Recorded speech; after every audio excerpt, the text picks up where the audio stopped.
Question में दिया हुआ है एक बिजली का बल्ब जिसका भार 15 न्यूटन है एक बिंदु सी से दो रस्सियों AC और BC की सहायता से लटक रहा है।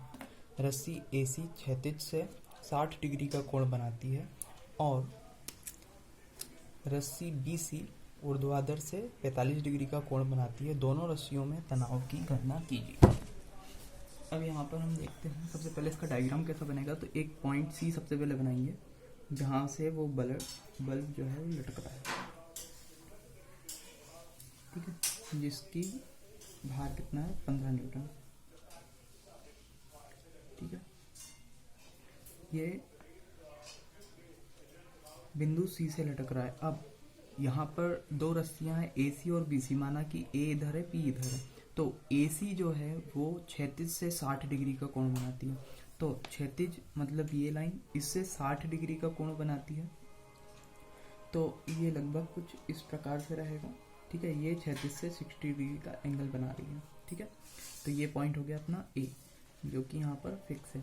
इसके बाद जो BC है वो ऊर्ध्वाधर से यानी वर्टिकल से 45 डिग्री का एंगल बनाती है। तो यहाँ से हम इस प्रकार से एंगल बनाएंगे कि ये 45 डिग्री का एंगल हो जाए। तो मान लिया ये है B पॉइंट, यहाँ पर ये फिक्स है और ये ऊर्ध्वाधर से 45 डिग्री का कोण बना रही है, ठीक है। इस प्रकार से अपना ये डायग्राम हो गया। अब यहाँ पर हमारे पास तीन फोर्सेस हो गए। तो यहाँ पर हम लामीज थ्योरम लगा सकते हैं, लेकिन लामीज थ्योरम के लिए सबसे पहले हमें सारे एंगल्स पता होने चाहिए। तो सिंस इट इज 60 डिग्री, यहाँ पर एक ट्राइंगल बन रहा है, ये 45 है तो ये भी 45 डिग्री हो जाएगा। 60 45 105, then it will be 75 degree, because triangle के तीनों कोणों का योग कितना होता है 180 होता है, ठीक है। तो यहाँ से ये हो जाएगा 75। तो यहाँ पर ये 75 हुआ। अब बाकी के दो एंगल अपने को ये वाला एंगल और ये भी है कैलकुलेट करना है। तो इसके लिए हम क्या करेंगे, यदि ये 45 डिग्री का एंगल है तो यहाँ पर ये भी 45 डिग्री का एंगल होगा, और यहाँ पर यदि ये 60 डिग्री का एंगल है तो ये भी कितना होगा 60 डिग्री का एंगल। दोनों में 90 डिग्री यदि हम ऐड कर देते हैं तो हमारे पास फाइनल दोनों एंगल आ जाएंगे। तो ये वाला जो एंगल होगा ये 45 प्लस 90 इट मीन्स 135 डिग्री, और ये वाला 90 plus 60 it means 150 degree, 150 degree. तो यहाँ पर लामीज थ्योरम के लिए हमें अप्लाई करने के लिए तीनों फॉर्मूले अपने पास आ गए हैं। अब लामीज थ्योरम क्या होती है, लामीज थ्योरम के अकॉर्डिंग यदि तीन कोप्लेनर फोर्सेस अलग अलग डायरेक्शन में लग रहे हो तो प्रत्येक फोर्स और उसकी एंगल की साइन उसके दोनों के बाकी दोनों फोर्सेस के बीच के एंगल की साइन का जो रेशो होता है वो इक्वल होता है। तो यहाँ पर हम इसको ऐसे लिख सकते हैं जैसे P upon sine alpha is equal to Q upon sine beta is equal to R upon sine gamma. और इसका डायग्राम यदि PQR फोर्सेस है अपने तो इसको हम ऐसे प्रकार से बना सकते हैं। ये P फोर्स हो गया, ये Q फोर्स हो गया, ये R फोर्स हो गया। तो P का force magnitude of force P upon angle alpha जो कि R और Q के बीच में बनेगा, Q एंड R के बीच में, अब बाकी दो फोर्सेस के बीच में बनेगा एंगल। Q के नीचे साइन बीटा है तो P और R के बीच में एंगल कितना बन जाएगा बीटा, और R के नीचे साइन गामा है तो R के अपोजिट या P और Q के बीच में क्या आ जाएगा गामा। तो इस प्रकार से हमारी ये लामीज थ्योरम होती है। अब लामीज थ्योरम के अकॉर्डिंग हमारे पास यहाँ पर फोर्सेस हैं, माना कि P is equal to 15 newton, Q is equal to मान लिया Q जो फोर्स है वो फोर्स इन AC या टेंशन तनाव जो होता है वो, और तीसरा फोर्स R बराबर हो जाता है मान लिया फोर्स इन BC और टेंशन इन BC। अब यहाँ पर हम सभी के अपोजिट एंगल P के अपोजिट एंगल, P मतलब 15 न्यूटन के अपोजिट एंगल कितना है 75 डिग्री। Q यानी बीटा जो फोर्स है Q FAC के अपोजिट एंगल कितना है अपना 135 डिग्री, और गामा मतलब R यानी FBC के अपोजिट वाला एंगल कितना है 150 डिग्री। तो ये हो गया 150 डिग्री। क्रॉस चेक यदि करना हो तो इन तीनों एंगल को सम करो, 360 डिग्री आना चाहिए। तो 75 और 135 140 70 210 50, 260 एंड 360। ठीक है, तो ये हमारा क्रॉस चेक सही है, यानी alpha plus beta plus gamma is equal to 360 degree होना चाहिए।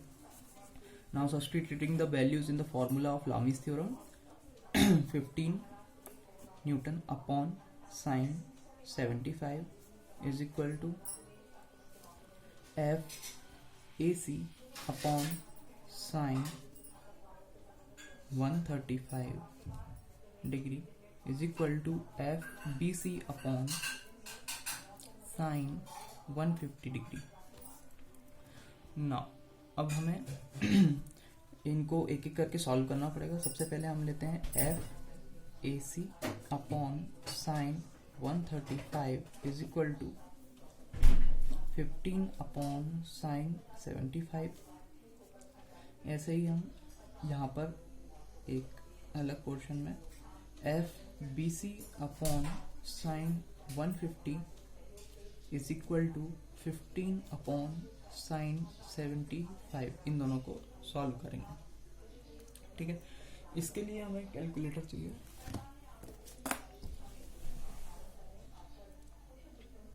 सभी कैलकुलेटर के फंक्शन अलग अलग होते हैं।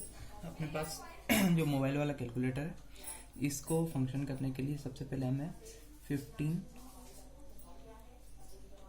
डिवाइडेड बाई साइन 75, तो 75 पहले लिखेंगे, उसके बाद साइन लिखेंगे, तो यहाँ से हमारे पास वैल्यू हो जाएगी 15.52, यानी 15.53 मान लेते हैं। तो 15.53 F A C upon sine 135 is equal to, ऐसे ही F B C upon sine 150 is equal to, इसकी वैल्यू सेम 15.53। तो F A C is equal to 15.53 into sine 135, sine 135, और F B C is equal to 15.53 into sine 150। इसको भी हम calculate कर लेते हैं।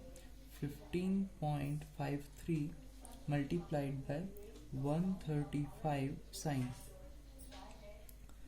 Is equals to 10.98। F A C is equal to 10.98 newton, it is positive value, and FBC is equal to 15.53 into 150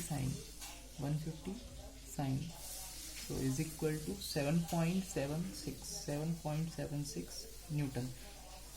यहाँ पर हमारे पास दोनों रस्सियों में जो तनाव बल है उसकी वैल्यू आ चुकी है 10.98 एंड 7.76 न्यूटन। तो यहाँ पर हम आंसर लिख सकते हैं, रस्सियों में तनाव बल एफ ए सी बराबर 10.98 newton and F B C बराबर 7.76 न्यूटन। यहाँ पर अपना ये आंसर हो गया। ठीक है, तो इस प्रकार से ये वाला क्वेश्चन लामीज थ्योरम पर बेस्ड था, जो कि हमने बहुत ही इजीली सॉल्व कर लिया। इसमें लगभग 9 मिनट का समय लगा है, इसे आप और जल्दी कर सकते हैं। Thank you.